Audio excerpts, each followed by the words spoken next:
حضرت علی رضی اللہ عنہ نے فرمایا،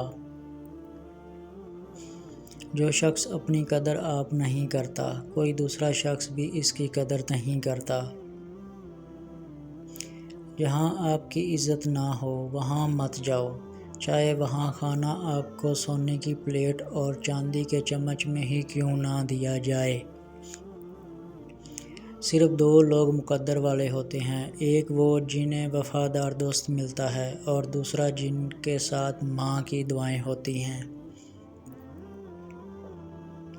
حضرت علی رضی اللہ عنہ نے فرمایا، میرے 5 باتیں یاد رکھنا، کامیاب ہو جاؤ گے۔ پہلی بات، اللہ تعالیٰ کے علاوہ کسی سے کوئی امید نہ رکھنا، کیونکہ اللہ پاک کے علاوہ کوئی ذات نہیں جو کہ تمہاری امیدوں کو پورا کر سکے۔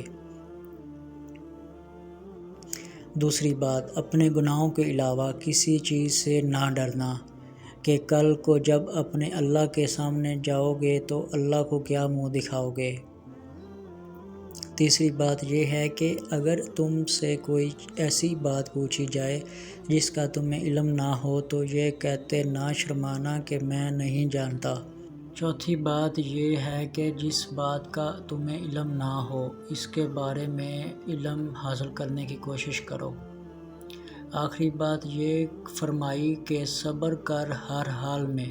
صبر کرنا انسان کے لیے بہتر اور ایمان کا حصہ ہے، بلکہ یہاں تک فرمایا کہ صبر کا مقام ایسے جیسے کہ بدن میں سر کا مقام ہے۔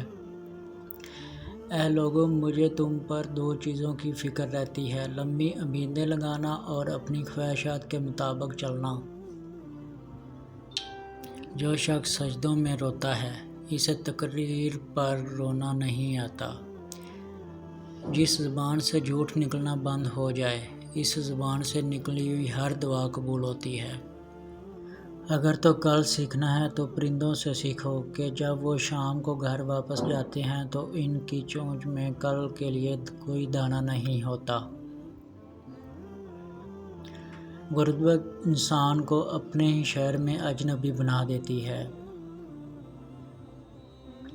ایسا بہت کم ہوتا ہے کہ جلد بازی کرنے والا انسان نقصان نہ اٹھائے، اور ایسا ہی ہو نہیں سکتا کہ صبر کرنے والا ناکام ہو جائے۔ جب تمہاری مشکل حد سے بڑھنے لگے تو سمجھ لو کہ اللہ تمہیں کوئی بلند مقام دینے والا ہے۔